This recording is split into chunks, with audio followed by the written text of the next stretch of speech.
Thanks for jumping on. It's nice to finally see you again. Last time I saw you, we were both in the pain cave, but I think you a little bit more than I was. Um, but yeah, that's something that was just surprising to me. I saw you running that, and I was like, I got to look this guy up afterwards. And I think I saw Mad Moose commented on one of your posts, and I follow them, and the rest is history. But yeah, Mason, thanks for jumping on. I'm excited to chat with you today.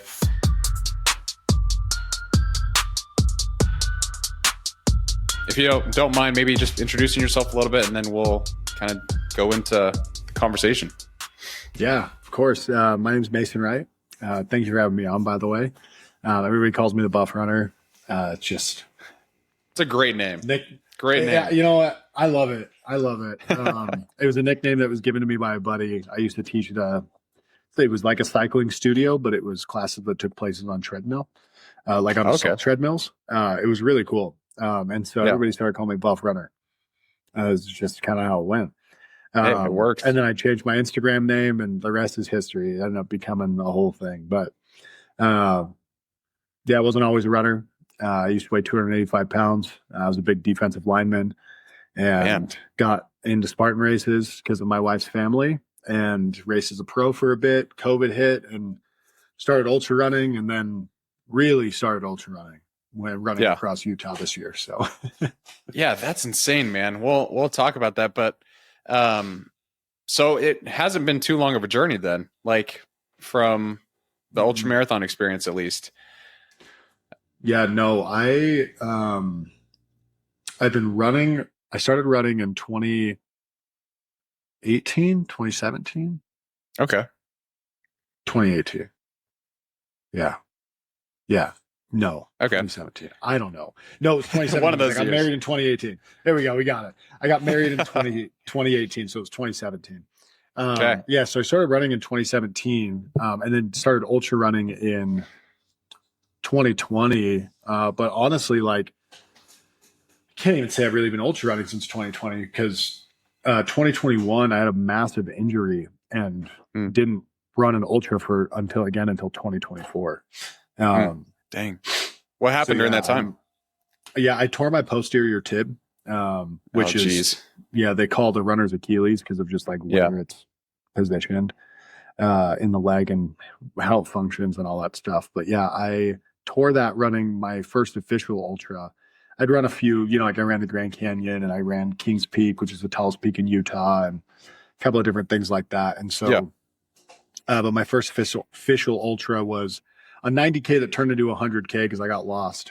And oh, no way. At mile 20, I tore my posterior tib and ran 40 miles on it torn and finished. I went from being top 10, from likely placing top 10 to getting second to last place and finishing with 30 seconds left before the cutoff. That's brutal, dude. But holy cow, that was like, okay. So for me, like I've been ultra running for 2 years now, doing races. The highest distance I've gone is 50K, but April next year I'm doing Sedona. I think it's called the View, but they're hosting it. It's 50 miles. But I can't those distances are hard for me to fathom sometimes because it really is just so much time on your feet. And when you're at mile 20 and you feel that tear, did you know immediately there was an issue? And then how did you just push through that? Yeah, my leg just started hurting really, really bad. And it wasn't like a pop because it didn't tear completely. It was a grade 2 sprain or strain, whatever the thing is. So it was like that instead of like that. And so there wasn't like a pop. It just my leg started burning. It was on fire. And I just kept running. And in my mind, I didn't know shit. The first time my first ultra marathon was running the Grand Canyon. I essentially ran rim to rim, but I had to do a modified route because it was in March. So it was the same. So it was 29 miles. And I ran south rim and then part of the way up the north rim and then back. And I went into the Grand Canyon with a packet of saltines and a Cliff Bar. No way. So very little fuel. Oh, dude, I didn't know what I was doing. I had no idea what I was doing. Kings Peak, I finally had a better idea of what I was doing. You know, it was 33 miles. I brought some gels, but I brought like 1 gel per hour. Yeah. Like I literally brought 9 gels with me. Like I did not bring what I actually needed. And then this race, I didn't understand what a crew was. I didn't understand what pacing was. I didn't understand any of this, or like people pacing me and stuff. So we have all that. I didn't do drop bags. I just shoved everything in my pack and ran. And so just like it completely blew up in my face. On top of the fact that I got injured, like that's insane. Yeah, that's its own thing of getting that injured. But yeah, so I had no idea what I was doing. I start going, and in my mind, I'm like, well, I signed up for this. Why the hell would I stop? Why would I quit? Right. It doesn't make any sense, Yeah. Like, I didn't even understand the concept of a DNF. And I thought about quitting, like I did tell myself, because I did understand how bad my leg was. Understand as much as I could at that point. And I told myself, if I don't get athletic tape by mile 40, I have to stop, because this is just bad. Mile 48 station, and no aid stations had athletic tape. Mile 48 station, they had it. And I knew how to tape an ankle just from years of that kind of stuff. And so I taped my ankle up and kept running. Just kept going, man. That's insane. So it was more of like ignorance is bliss kind of thing. I had no idea, so I just kept going. I didn't know anything. Right. I didn't know what a DNF Sometimes was. I didn't know any of that. Yeah, I think with ultra running, you kind of have to lean on that a little bit, like the fact that ignorance is bliss. Like I know what the pain feels like for a 30-mile race, but I don't know what it feels like for a 50. And I'm just like, you know what? I'll just sign up, just go into it. The same strategy, but run a little bit longer before. I always think of the Donald Trump thing of like, I have no strategy. There's no strategy. There's no strategy. None here. Yeah. I mean, a lot of the times, like, your strategy will get thrown out the window. Like you'll have issues come up, like tearing your posterior runner's Achilles, whatever is called. Posterior tibialis. There we go. But yeah, I mean, sometimes you got to improvise. That's one thing I love about ultra racing is a lot of the times you just got to figure out how you're going to get through it. DNFing, of course, is like, some people need to do it for health reasons. I think most of the times, like it can be avoided. So yes, like unless you have a severe injury, like me. Exactly. You should DNF. Like like it's not worth jeopardizing never being able to run again. I got told by 3 doctors I'd never run again after that race. Really? Oh yeah, it was bad. Man. It was terrible. So they told me I'd never run again, and if I did, I'd be like an old man. That's insane. What was recovery like? Like, did they put you under the knife? Did you get surgery? No. So the reason they call it the runner's Achilles is because in order to get the surgery, they have to cut your Achilles tendon. And so they have to make it worse. And so they don't really do surgery on it unless you completely tear it. They won't do surgery because it's not, even though a minor tear should get surgery, they do more harm than good doing the surgery. Even in complete tears, they sometimes won't do the surgery. That's insane. So was it just lots of PT and like 6 rest, months, ice? I didn't run. Man. I went on 1 run for my birthday. I ran 3 miles on my birthday. There you go. And it was like a 15-minute mile. But it was my only run in it was several months. Months.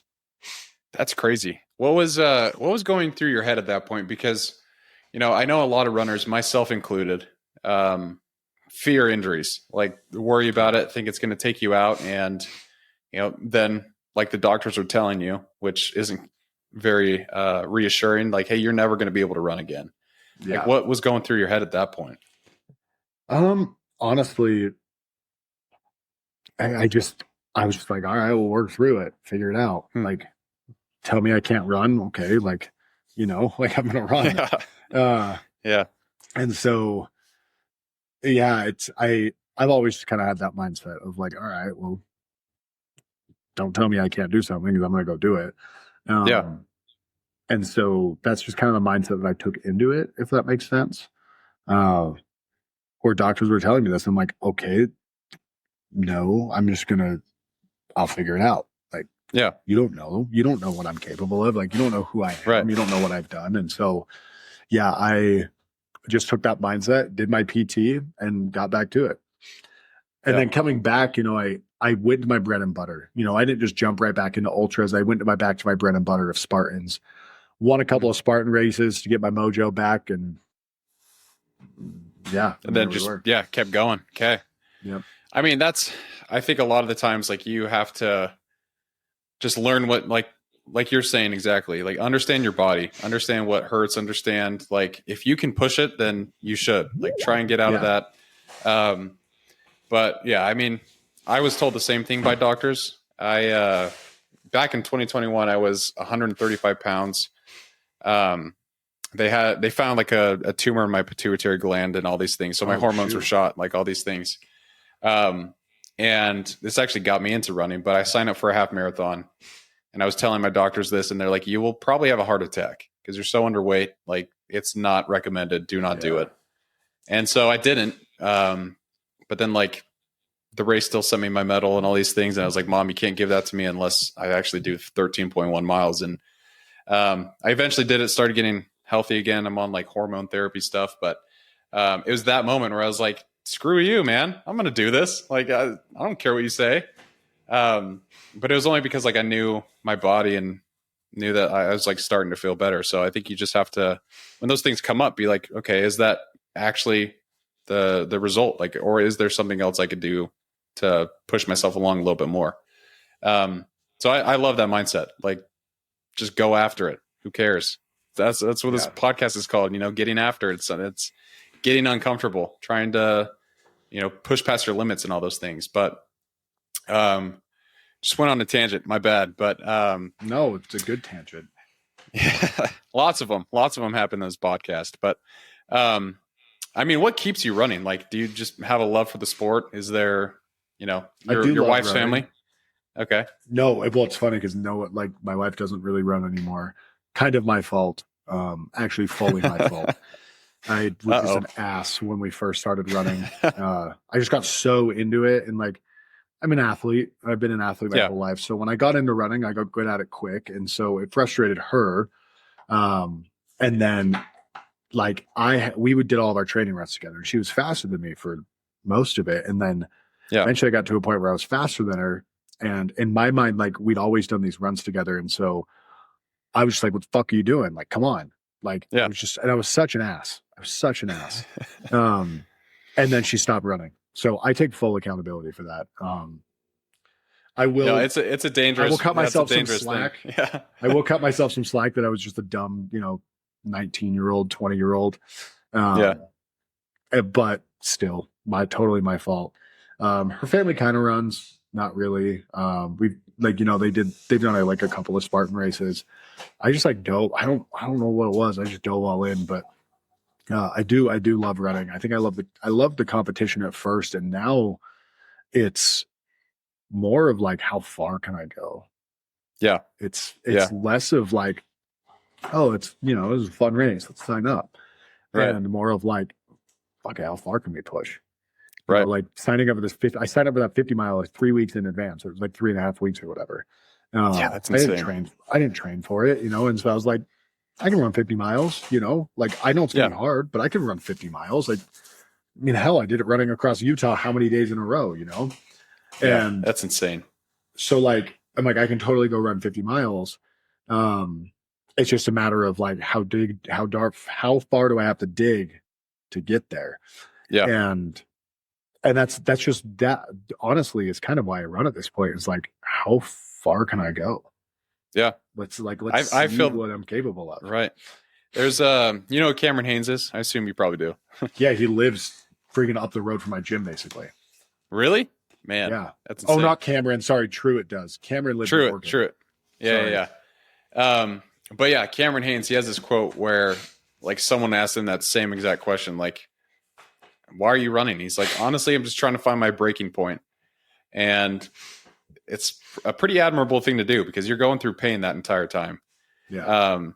And I think it's, something that's just like the human body is capable of so much.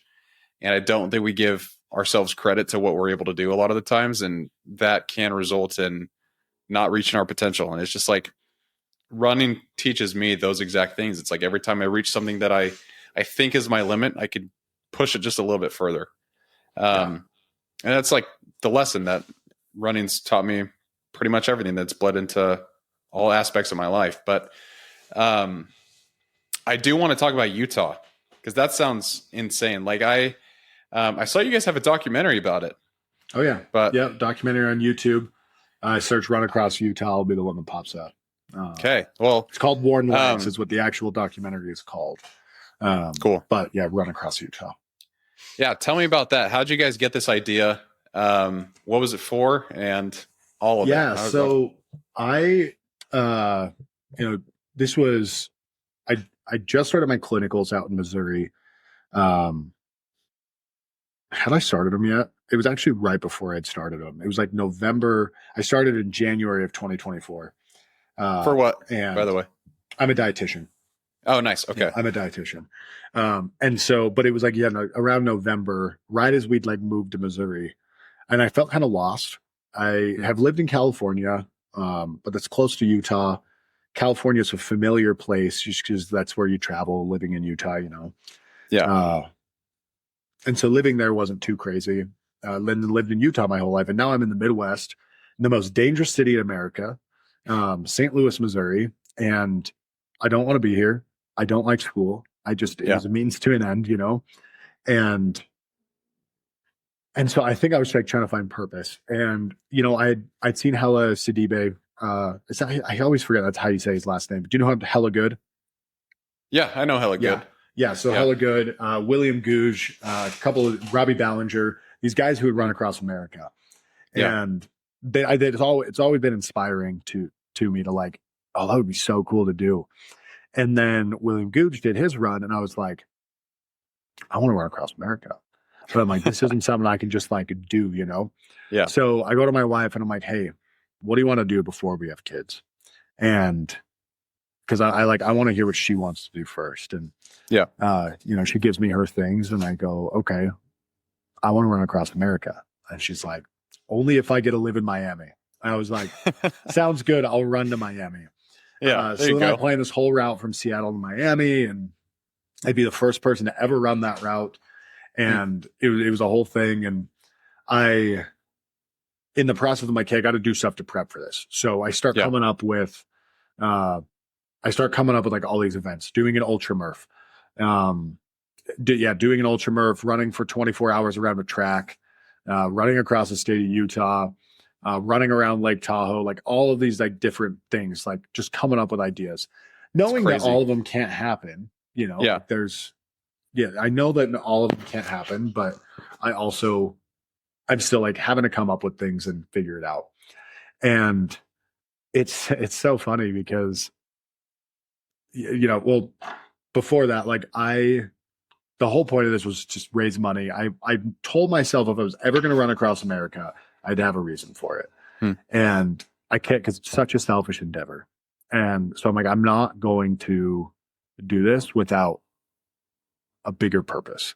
Yeah. And so I was like, if that bigger purpose ever comes to me, then awesome. I'll plan this. But if not, I'm not going to. And then I came to me of like, I'm going to run for single parents. It fits the backstory. My mom was a single mom, raised us, gave us the life that we have, even though she didn't really have anything. And so I'm like, I can't give back to my mom. So let me give back to everyone else. And so I was like, I'm going to run. I found this organization called the Single Parent Project. Little do I know, they're based in Utah. I had no idea. I just found this organization and was like, hey, I want to run for you. And so I planned this like whole run across America. And, I planned my 24-hour run to kick off Project 3434 is what I called it, because 3,434 miles is the route. Dang. And so I'm like, I planned this 24-hour run. So in the middle of grad school, I fly back to Utah, do my 24-hour run around a track to like kick off the whole thing and raise money and all that stuff. Yeah. And got my ass kicked in that. I got super sick and it sucked. Only got 70 miles in the 24 hours. That's brutal, man. I can't even imagine that. Yeah, it was rough. And then I graduate from school, and I just said I want to run across Utah. I feel like this is the next step, and so I just started planning it. And again, it just started. Again, this is all in conjunction with the single parent project with all of this stuff, and so I just start planning this run. I called Jeffrey, who's a buddy of mine. We met here in Utah before he moved to Denver, and I'm like, hey, I'm doing this thing. You want to be my crew chief? A good buddy of mine's a videographer, the one that filmed the whole documentary and did all the social media. I'm like, hey, I need a crew, and I'm like, I need a videographer. So these guys end up being my crew, and I go through the whole 6-month process of creating a route and doing all of this stuff. It took me 6 months of like working, trying to find sponsors, planning the route, working almost 40 hours a week for 6 months, plus my training. That doesn't include my training. Insane. My training was crazy. Like 20 to 30 hours a week. It was brutal. And then also work on top of all of it. And so, yeah, I do that. And then right there, I run across Utah. There we go. So that is sweet. How long, couple questions. Like when you were planning the run across America, how long did you think that was going to take? To plan or to do the run? To actually do the run. I think I set, it was 69 days because I was going to start on one of my best friend's birthdays, and my birthday is 69 days away from his. So I'd start on his birthday, and he just moved from Seattle, but he lived in Seattle at the time. But I would go Seattle to Miami Beach, 69 days. It was like 45 miles a day is what it equaled. That's insane. But yeah, that was sorry. Going back to Utah. So yeah, what was that like? Where'd you get start when you went on the run? Yeah, so I started just north of Logan, Utah, right at the Idaho border. There's a little town called Tremont that's just north of there. And then ran south and ran on the west side of Utah Lake because you can't run on the interstate in Utah. It's a felony. And I think most states it is. But I think so.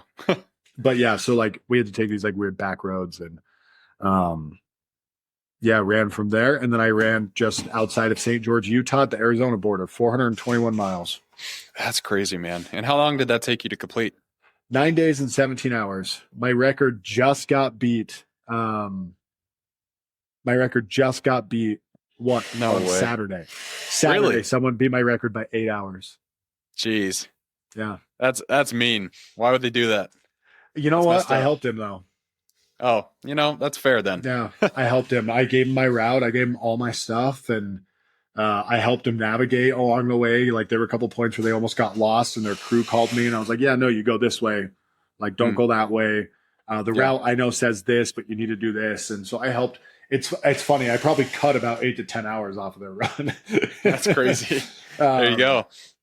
But yeah, it was. I was really happy to be a part of Adam's run, and we've become really good friends from it. I got to run about 20 miles with him when he was doing it. Oh, that's cool. I wish I could have. My wife was traveling during his run, so I couldn't really make it work to do more. But yeah, no, it was cool to watch. It was cool to watch someone else do it. Yeah, like I have this crazy experience, but it's so niche. Like, who the hell's done? People have done big runs, and you can talk to people about the big runs, but like, who's run across Utah? Yeah, and like there've been a handful of people who have done it, but it's been like over 15 years. Yeah, and they had such different experiences than I did. I talked to two of the guys, and like before I started my run, and just such different experiences, and so. Adam and I shared such a similar experience with the social media side of things. And he ran my exact route, the exact same route. I just handed him my route and said, run this. And it's funny, like we found the same things and saw the same things and felt similar things and stayed at the same campsites. Like, we had, it was so cool just to like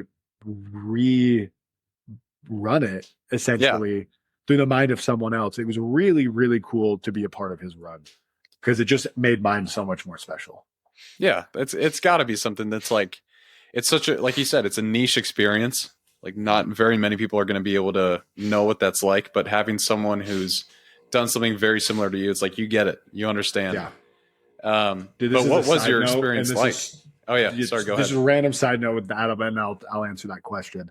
Um, Speaking of niche, so we're the only two humans to have ever had this conversation. When I was running, I found a shooting target on the side of the road that was it was a Lego man. Like the shape of it was a Lego man. It was like yay big. Weighed like 12 pounds. It was massive. Just a big sheet of metal that was in the shape of a Lego man. Eyes cut out, like it looked like a Lego man. And I found it and I ran with it for a minute because I wanted to keep it. I was like, oh, it's just so cool. Yeah, it was so heavy. And I'm like, screw this. Drop it on the side of the road. Yeah. Adam, I let him use my Starlink, so he had internet on the run. Adam's dropping off the Starlink. This is literally a day and a half after he finished. He's dropping off the Starlink, and we're just like, we talked for like 2 hours that night. He's like, came into my house and we were talking, and he's like, yeah, dude, I found this like Lego man. And I'm like, dude, the shooting target thing with like the handle on the head. He was like, yes. I'm like, dude, this is great. Like, but it was so funny because it's like, we're literally the only two people to have run across Utah, to have found this thing in the exact same spot. And I picked it up and I ran with it. No one can say that. Yeah, that's crazy. He kept it. He kept it. Oh, really? He took it. He picked it up. Yeah, because it was like right next to his RV. So it's just so funny. Like such a niche. Again, just back to that like niche. That's cool, so funny. like, that's awesome. Getting to share these random things. What was your question again, though? Sorry. No, that's great. I mean, just asking about like what your overall experience was like things that it taught you or anything. Oh about man. It. Well, this was something that Adam and I, talked about is like we had obviously we ran the same run, had similar experiences, but where they were also vastly different. Like I was really suffering for most of that run. Adam paced himself better than I did. I came out the gate swinging, and I paid for it later. And I told him, I was like, pace yourself, dude. Those first 2 days are brutal. They will suck the soul out of you before you even start, really. Jeez. And so he paced himself much better than I did. I did 2 50-mile plus days back to back on the first 2 days. And so it just took it out of me. Yeah. Like massive days with 10,000 feet of climbing. Like it's just crazy stuff. Yeah, that's brutal. And so it was like 6,000 feet, but still a lot. I mean, that's a lot. Yeah.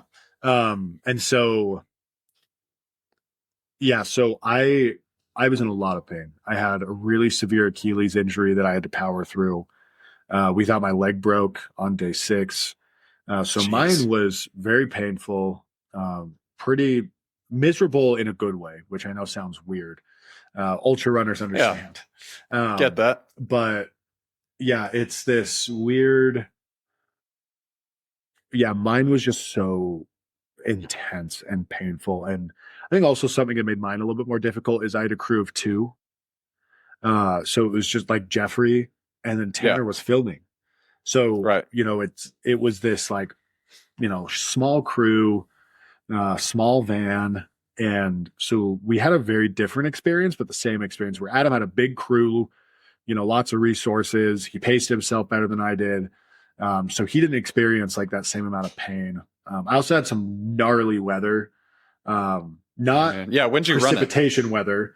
It was wind. I had 3 days of, so one day was like 20 to 30 mile per hour winds. Next day was 40. And then the next day was like 40 to 60. Dude. And we actually had to hunker down, and I had to run through the night that night. And it was still like 40 mile per hour, all headwinds, by the way, all headwinds. Yeah. That's insane. Even like running up a canyon at 2 a.m., I had almost 40 mile per hour headwinds. It sucked. It was hell. That's brutal. No, I would love to run it back I'd love to run it back with the weather that Adam had. It would be glorious. But that's what time of year did you do it? I did it in April. Okay. He somehow had better weather than me in November. I don't understand how. That's doesn't insane. make any sense whatsoever. But no, and I mean that's part of it. Like I could go run it again. I could go run it in June and it rain every day.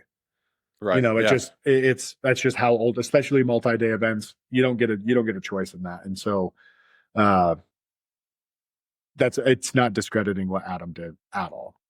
It's still hard as shit. Oh yeah. I mean, that's insane. Anything like that concept itself, you tell someone I'm running across the state, they'd look at you like you're crazy. They'd be like, what the hell did you just say? You're running across the state. So I mean, all that aside, like, it's still a challenge that not many people can complete. Like, that's difficult as can be. It was crazy. I think that the best way to explain that run is it really hurt and it was really hard, but was also so special. Like getting to run across like my home state and see it in such a unique light and a unique setting. It's something that most people's an understatement. Like, people don't get to experience this.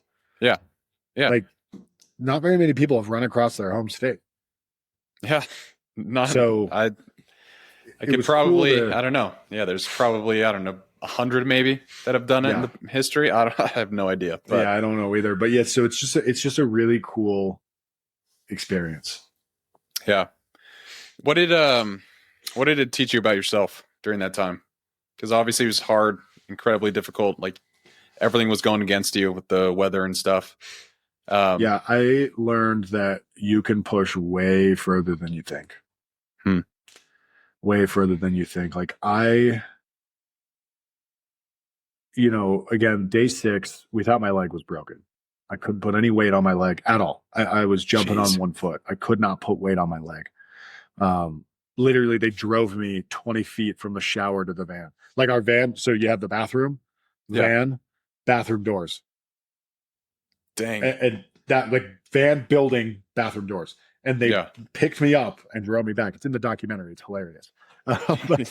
But I was in so much pain. And, it was just like, I wanted to quit. And I have to give huge kudos. A buddy of mine, 2 friends of mine, Nate, his name's Nate Williams. He is an unknown man in the ultra world. He has beat Goggins. He has beat McKnight. Dude has podiumed at all the 200-mile races. Dude's a beast. He's a beast. He doesn't have social media, so no one knows who he is. He just shows up, beats these guys, and leaves. It's crazy. It's absolutely crazy. He fuels on freaking Coke and Fritos. I don't understand it, but that's insane. Really? That's his diet when he runs? Pretty much. Yeah. But big inspiration of mine. Obviously, he's a really, really good friend of mine. Big inspiration. And him and his girlfriend, who's also a big ultra runner, came out and ran like a day and a half with me, roughly. And that night, I was gonna quit. I was in so much pain. I cannot explain to you the amount of pain I was in. I've never experienced that kind of pain. It was 10 times worse than tearing my posterior tib. Oh, I thought probably your entire legs. Yeah. Like, it shot all the way up, like, into my hip and like back. Oh, like, dude, it was a mess. And so I'm like thinking about quitting. Jeffrey has fully planned for me to quit. Tanner is filming all of I had like obligations for brands I had to meet. And so Tanner is like handing me stuff like, here, do this. Like, you need to film this.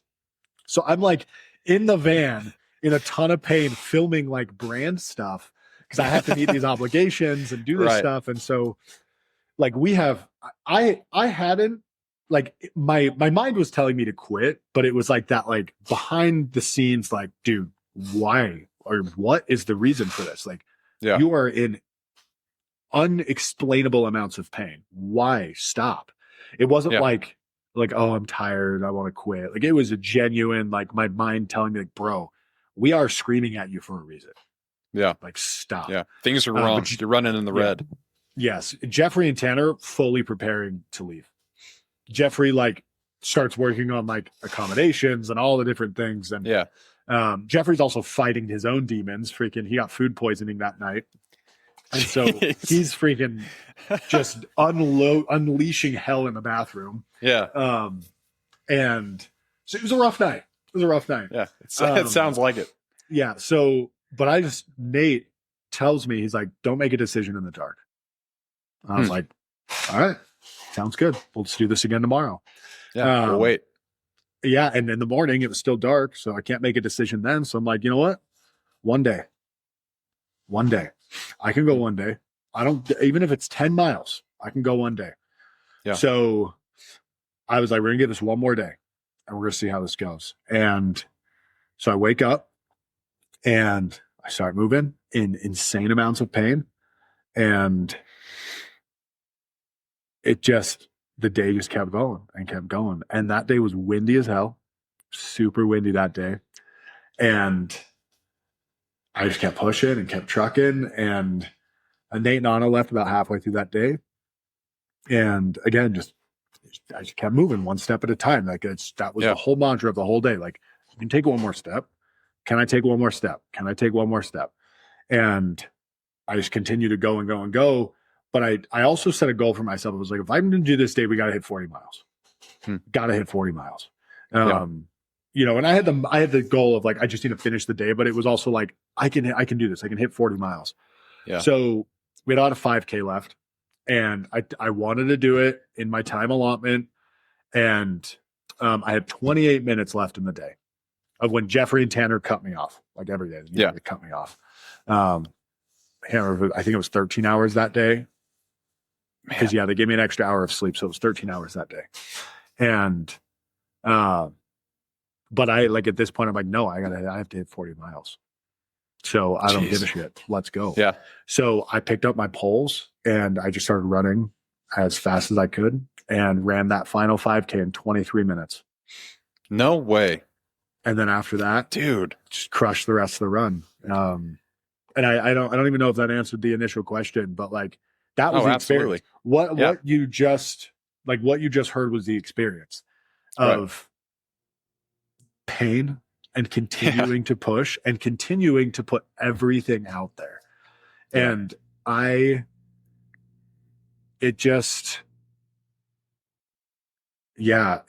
told myself that I had to leave everything out there because you don't know what's going to happen. I got hit by a goddamn car on day 4. Like, did you really? Yeah. And so you don't know what's going to happen. Yeah. You don't know if you're going to get hit by a car. You don't know if your leg's going to break. You don't know what's going to happen.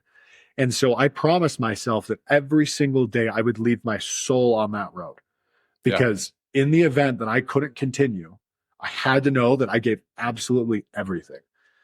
And so that night, it was the same thing. It was, I have more in the tank. Let's go. Yeah. And I ran. That's amazing. It's freaking inspiring, man. I feel like I need to go run right now. Dude, like that is awesome.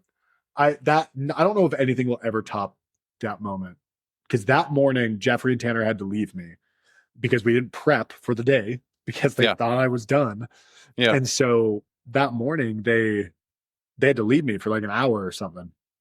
They had to go into town. They had to get gas. They had to get water. Our water tank broke. So we had to like have just like 15 gallons of water on the ground at all times in the van. Cause I was going through like 4 to 7 gallons a day. Holy cow. And so we just always had to have a ton of water. And so they had to go. And so I had this just unbelievable experience that morning where I just got to see the sunrise. There's no, I loved it because it was for me and only me. There's no cameras. That whole thing, I had a camera in my face. You know? Right. Which is great. I'm so happy I have this whole thing captured, but I'm happy I have this one moment that's just mine. No one else. No one else in the entire world got to experience what I experienced. It is my experience, and it was so special. And then to end the day with a fast 5K, especially considering and the amount of pain that I was in, like we all just sat there in silence. Like just like there's no way that just happened. Yeah, we just sat there in silence, and Tanner was like chasing me with his camera, trying to like keep up, and like you hear in the video, you just hear him like like in the background of the camera, and because that's all. And Jeffrey's just standing there, and we're all just like standing there. What what just happened? That is so cool. Insane. It was such that was the run. Yeah. That is the best way to sum up that run. I mean, that's exactly what you said. You know, it's just, you learn how to push your body way further than you ever expect to. Yeah. And I hope to be able to do something like that in the future. Like I would love to be able to, you know, raise some awareness about, you know, cancer. My father-in-law passed from that, and that's a big thing that we do in our family. Yeah. but it's just like also the small moments, like what you said, you got that sunrise just to yourself. And I think that's why I love running so much, because you do get little experiences like that, when you're in the mountains by yourself, or, on a trail in the desert. Like, it doesn't matter where you are. You'll just have these little moments where you're like, you know what, this is for me. Like, the lessons I'm learning, the place I am, like, this is meant for me. And I just love that. But so after that day, how many more did you have to go until you were finished? Technically 3. Okay. It was like a little less than 3. Yeah, because that was out towards like Milford, Utah. And then the next day was when we had to run through the night. Was that next day? Because we had like 40 mile per hour. It was actually 60 that day. It was dangerous. It was very dangerous. Dude, I was getting like sprayed with fertilizer from like farm fields, and like, dude, it was so bad. That's the van horrible. literally was like rocking in the wind, so we just had to stop. So mile 20 that day, which was actually the mile 300 mark, we stopped, took some naps, and then kept on running through the night. We ran until about 2 a.m. that night. And it was brutal. I fully lost it. I totally crashed out that night. Dude, I would crash out every night, man. 40 mile per hour headwinds in the middle of the night, running up this it was with the steepest climb of the whole run. Yeah. And I'm just like fighting for my damn life going up this freaking hill, and just climbing this mountain pass. And we got to, we hit mile 40, and I was just like, I threw my poles on the ground. I did my push-ups. It's in the documentary. I like freaked out. I was so pissed. And Tanner, my videographer, Jeffrey knows. Jeffrey's an ultra guy. He knows. Tanner has no experience. He's never experienced an ultra marathon. So this was his first exposure to ultra running. And so he's like freaked out. Cause I'm a big guy. So like, I'm not the scariest dude, like it. Dude, you're a big guy. When I saw you running, I was like, this guy's running in an ultra. That's impressive. Like, that's hard. But anyway, sorry. But so like, I'm freaking out. Like, fully. I'm not going to say these things on here. So you can go watch the documentary if you want to see it. But and so Tanner's like, oh, like, what is happening? Jeffrey's just like going with the flow, picking up my poles, like, he's like, I know what's going on. He knew what was going on. And but then the next day, my legs were pretty heavy, and I mentally struggled on day 9. It's the day before the last day. That climb took it out of me, running into all these winds. So day 9 was honestly like the blurriest day. It was just kind of like weird terrain, weird location, and just like weird feelings. And then day 10 was, day 7's the most special, without a doubt. But day 10 was epic. It was epic. 56 miles, the final day. Ran for almost 18 hours that day. It was 17 hours and some change. And 56 miles, and it was intense. We got lost. It added a handful of miles to the day. The day was only supposed to be about 50. So, jeez. This is what I helped Adam navigate through. Was like, no, don't go this way. You go this way. Run down this road. Hop this fence, and you'll be there. I ended up having to run on I-15. I had no other choice. Really? It was actually super scary. I had about 3.5 miles on I-15. It was legal. And so because there was no other option, I could legally run on I-15. So if I'd gotten pulled over, they might have drove me, which would have been a huge bummer.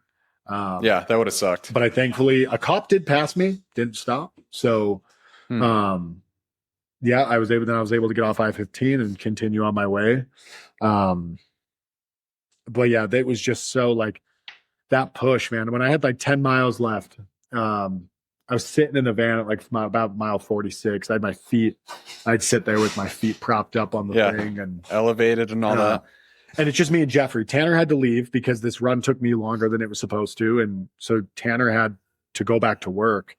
He tried to get it off and his boss wouldn't let him. And it was a whole thing. So it's just me and Jeffrey just soloing it together that day. And we're both just sitting there and we're just like, dude, this is almost over. Yeah. This is crazy. And it's funny because Adam had almost this exact same experience and this exact same spot on the run. It was at the top of River Road in St. George, Utah. So really, everyone knows the road. If you've driven in St. George, it like goes down and kind of wraps around.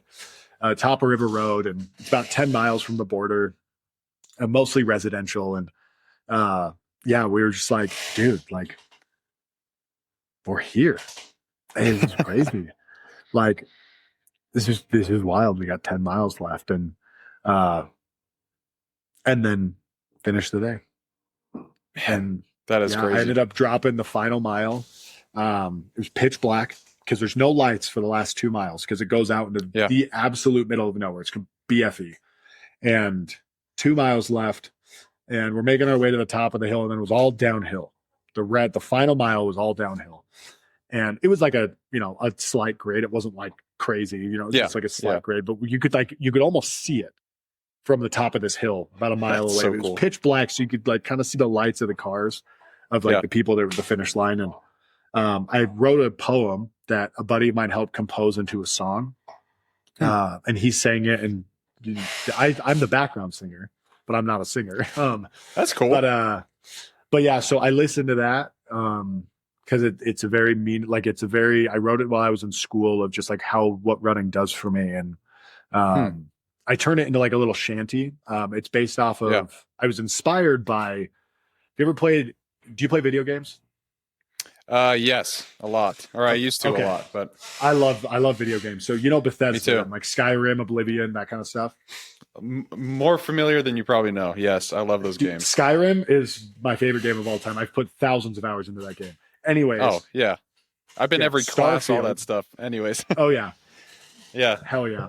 So Starfield, then Starfield. So, of course. So in Starfield, when you're flying around, you come across a guy whose ship's broken down and you can give him parts. And but when you get into the solar system, you listen to him sing this shanty. They call it the Starfield shanty. And it's about him lost out in space. And I love that they did it because like that's what these like it's essentially like these are the original explorers, just like people out in the ocean. You had all the sea shanties because that's how they told their stories. And so it was cool to like they added this to the game. But I took that shanty and I wrote it into running. Everything is based around running. And so I listened to this before I ran that final mile, and I dropped my poles in the van. And I was like, let's fucking send it. I ran a 550 mile, the final mile. No way, dude. Yeah. Jeffrey almost didn't make it to the finish line. Like he was so used to having like 15 minutes between like 15 and 20 minutes. He was sitting there and someone calls him and is like, dude, he's coming down the hill.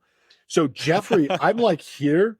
And the finish line, the finish line's here. And Jeffrey like did this as I was crossing the finish line, like hurries and like in motion, like parks the van, grabs this camera and gets out of the car. That's amazing. And like got the footage of me crossing it like the last second. It was so cool to finish in that fashion. And like everyone told me like, dude, just like split it into 2 days. It's okay. And I'm like, no, I didn't do this for the final day to be easy. Like, right. I don't give a shit if I have to run until 6 a.m. We're going until this is done. Yeah. Then you just send it and do a 550 mile. That's insane. And it just comes down to you can go so much further than you think. Yeah. 420 miles deep into this run. I ran a 550 mile. That's insane, man. Because in my mind, I was like, I don't have to do this again tomorrow. Yeah. So what am I holding back for? Yeah. It's like, this is it. Go all out. Yeah. I'm curious if you can share just a couple lines from the shanty. I'd love to hear them. Yeah. I kind of have the song memorized, but when you ask me on the spot.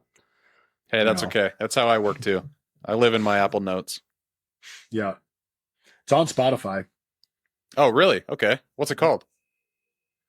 Worn Legs. There we go. Worn Legs. Yeah. All right. Worn Legs.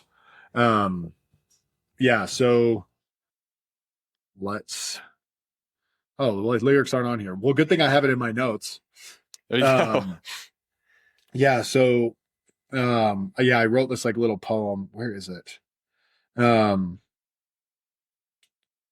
So yeah, there's a lot that goes into this song. Where is it? All notes. We'll find it. Don't worry. No, I'm not worried. But there is a lot that goes into this. It's it's very emotional. It's very much for like myself. Yeah. It's very much for myself. But I also feel like a lot of people relate to it. Where's the whole thing? I mean, while you're pulling that up, I do the same thing. Like I write a lot. Typically I try and write every day.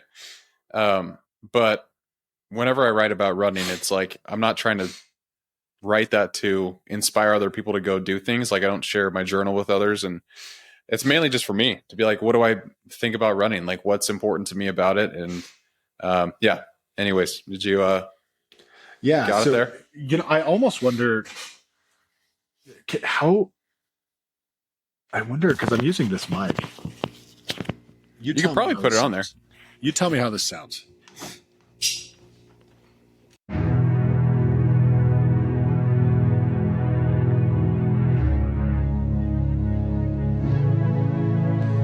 I feel the old blacktop beneath my feet as I trudge on all day till I'm done and beat. My shoes are in rags, tattered, torn up and bare, but I trust my heart not to skip or flare. Way out on the pavement, way out on the road, way please keep me on running as long as my one legs can go. Far down the old roadside, so wide and so free, my weary feet aching still carry me. Through dust and through storm, brave the heat or the rain, I will keep my stride till I feel no pain. Way out on the pavement, way out on the road, way please keep me on running as long as my one legs can go. Way out on the pavement, way out on the road, way please keep me on running as long as my one legs can go.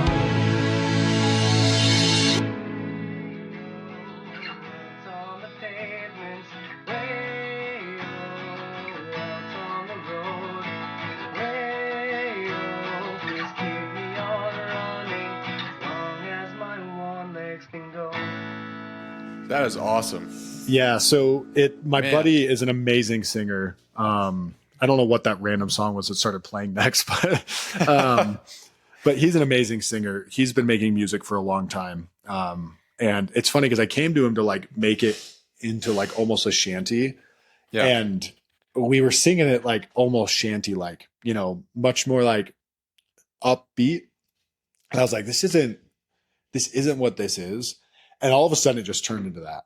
And it was really cool. But like it's all about like, you know, for myself, like in 2023, I had a big cardiac event, and we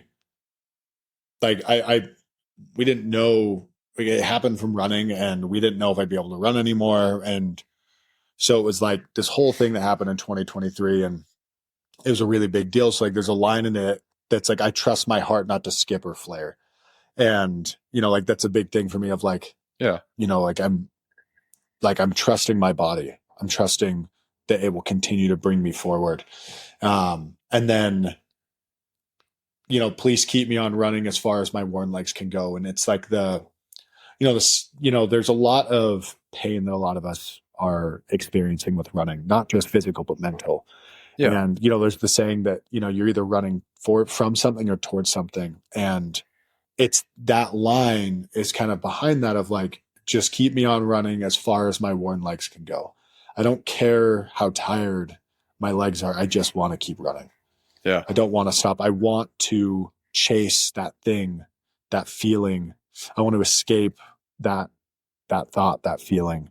And so it's like, please just like keep me running. Like, I don't want to stop. Just like, let me keep running. You know, it's, my shoes are in rags, all tattered and, torn up, tattered, whatever the line is. You know, and, again, my weary feet aching still carry me. You know, we all have experienced that. We've all experienced that pain and that suffering that we feel physically, and your feet hurt and your legs ache and you just keep going. They keep carrying you forward. You know, and then again, this line goes kind of into the same thing of like, as far as my worn legs can go, the final line of the second verse is, I'll keep my stride till I feel no pain. And you'll never not. And so it's that same thing of like, I'm just going to keep going. I'm not going to stop. And that's like this song has very deep meanings, especially for myself. And I think something that I love about this is that you can interpret it in your own way. Like, that's my interpretation of it, but your interpretation might be something different. And that's why I think this is so cool. And this wasn't my intent. My intent wasn't to ever turn it into anything. But then with the documentary, I was like, I need to make something out of this. Yeah. I have to share this with the world somehow. And so we sat down and we made this. I think it's beautiful, man. And it really does like sum up what running is. And I think, you know, it's a lot of the times many of the runners are like, yeah, I hope I can keep going. So I think it's probably something that we all could use during a ultra run or anything difficult, you know, is listen back to the shanty. But, you know, I really love that kind of stuff just because it's very personal, but two, it shows that there are deeper meanings. And, I don't know. I think I commented on one of your posts just saying how running's a great metaphor for life. Mm-hmm. And you know, was that today? That might've been today. Today or yesterday. Yeah. Either one. But that song is like a great example of that because you said it, like it can take a different meaning. It can be about running, but it can also be about life. Like people who are going through hard times. It's like, I just don't let my heart give out, you know? And I think it's, something that I've learned from running that you can apply to really everything. And that's why I do it is to like teach myself that I can do more. And it seems like, you know, you're in the same boat. And, I just think it's really, really inspirational what you're doing. Like everything from the Utah run to, you know, not training very much for the 50 miler, but still going. Dude, it was so much more than that. Not training. Like I was building this gym. I was building all the equipment. Dude, I came into that run so sore. I was exhausted. I can't imagine. Yeah. I was exhausted. I mean, imagine doing 7 extremely heavy 12-hour workouts. Yeah. And then running insane. And then running 50 miles. That's what that was. With no and I was sick. Anything. Dude, I woke up so sick. I could not breathe at all. I could not breathe out of my nose. I was coughing. I was an awful. It was awful. I was so sick. It was my Jordan flu game. That's why I made the joke that this was my Jordan flu game because I was so goddamn sick. And the only thing I wasn't doing was puking. I had a fever. I had everything. And I crushed it. 12 hours. Yeah, that's awesome. It's amazing. I do remember I had a memory of you when we got to that aid station where they were cooking quesadillas and all those things. And I think we were both filling up our waters or something, but you were like, I'm going to come back around the second loop and get some of those fries. And I was like, I respect them, man. There we go. Yep. Nope. I came back around and got those fries. They were cold at that point, but they were amazing. Anything tastes good when you're doing that stuff. So, but yeah, I think honestly, it's amazing. And yeah, talk a little bit about your gym. That's awesome. You launched it last week, right? Yeah, we just opened. We're still like preliminarily not open because we last second needed to get a permit for our fire system. Oh, okay. Just didn't realize we needed it. It's just a mistake. So we're like half open, half not. There's like certain services we can't offer. So we're in this like weird limbo. It'll get figured out. It'll sort it out. I'm not too worried about it. We already have 20 plus members. So we signed up a few more today. So I can't remember exactly where we're at. That's awesome. We're already doing great, already making money. It's an amazing space. I'm sitting in my office right now, which isn't fully decorated, but like I've got this wall all set up. This wall has nothing right now, but you'll get there. Yeah, we'll get there. I'm going to do some cool stuff with that wall. I still need to finish. Like I got my big ass calendar. There you go. The big ass calendar. Jesse Itzler.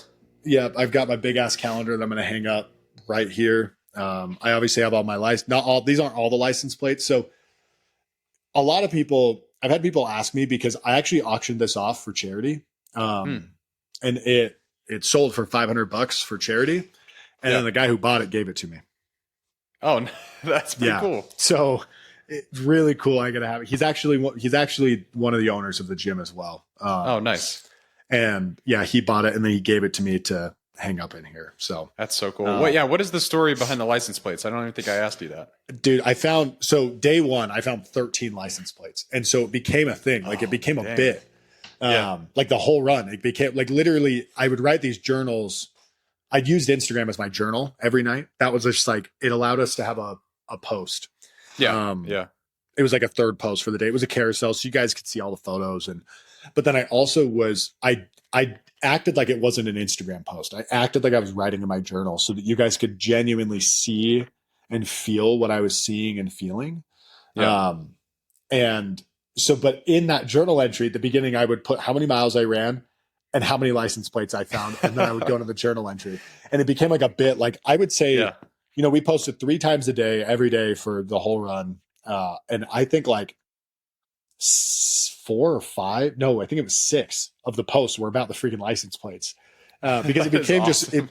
I found a baker's dozen on day one. Like that's crazy. Yeah. Not even looking that hard. So, ended up becoming a thing. And so what I did, this isn't all of them. I still have some others at home that just didn't make it into this. But what I did is I turned it into the shape of Utah. I don't know if you'll post a video of this, but it's into the shape of Utah. Yeah, this will be a video. Okay, well then I'm going to carry my computer over there. No, I can carry the camera over there, which is even better. Let's go. That is sick. So, yeah. Okay, there we go. That is so cool. So, yeah. So this is the mural right here. I know it's trying to follow my face right now. But this is it right here. It's not quite all of them, but you can see. Oh, no. Sorry, my camera is a little bit different view than there. But yeah, you can see it's got some of the like motorcycle license plates. That one right there, the rusty one, is from the 1960s. I had to do a bunch of research to figure out like what it was. Dude, I thought that was a piece of cardboard for a second. No, this is a rusty license plate. That is cool, man. That is way cool. Yeah, rusty license plate. Dang. But yeah, so it's set back up. But yeah, no, it's really cool. That's and it's awesome. In the shape of Utah. Actually on the ground, I'm going to hang them up on my wall. I have my poles, which these are the poles from the run. This one's broken. This is the broken pole, the one that broke on day 8. Oh my, jeez. Or day 9, whatever day it was. But yeah, the pole snapped. You can see on the shelf right there, those are my shoes that I ran in. Holy cow. There's a railroad spike that's from, I had someone like kind of authenticate it. But this railroad spike is from, they think it's from the Union Pacific Railroad from the 1800s. No way. Yep. Holy cow, man. I found that. This is like one of the headbands that I wore, and then just some like random sign that's back there that I found as well. I have a bunch of this stuff hanging up in here just because it's obviously, a huge accomplishment. Yeah. What a great way to remember it too. Just with all the little things that you find along the journey. Like that's what makes it. That's what's awesome. Oh, that's so cool. But yes, that's the story behind the license plates. And I did you a little show and tell there as well. I love it. But yeah, the license plates just kind of became a bit. And so I had to auction them off and make it into an art piece. And that's cool. That's so cool. Yeah, man, I think everything that you're doing is pretty awesome. Like you're literally getting after it. You're living it. And super inspiring talking to you today. Like I love that shanty. I'll probably add it to my running list, even though, it's yours, but I'd get pumped up listening to that thing. It resonates to people. It's like, is it the most well-produced song in the world? No, but that doesn't matter. It's the story behind it. Yeah. Right. It's called Worn Legs. It's on Spotify. And the artist the producing artist is Tanner the Hylian. Because he's the one that he's the one that's singing, so we put it on his profile. Awesome. But yeah, Worn Legs by Tanner the Hylian on Spotify. It's also the name of my documentary on YouTube. You can also just search Run Across Utah and it'll come up. Right on. And what's your time to plug it? What's your handle? All that stuff. Buff Runner. Buff Runner. Okay. Across the board, Buff Runner. And if people wanted to come check out your gym, it's in Bountiful, Utah. It's called Gain Your Movement. Yeah, it's in Bountiful, Utah. So if you live in Utah and you live up here, come check it out. There you go. And you can come work out for free and check it out. Yeah, you'll be in good hands. But yep. Yeah, seriously, man, I really appreciate your time coming on tonight and just sharing your experience. Thank you for having me on, awesome. Man. It's been one of my favorite podcasts. Just listen to you share your story. And I mean, you were like, running is hard, and having you tell the story about going for almost 10 days in Utah, like that's what it's all about though. It's like learning that you can push your limits. And you're setting a great example. So I appreciate it, man. Hey, thank you. Hey, you know the saying, like double it and give it to the next person? Yeah. Yeah. Well, the next challenge is double it and give it to myself. So hey, there you go. Hey, I'll run some miles with you if that's the case. Yeah. We got 1,000 miles loading right now. I'm not going to tell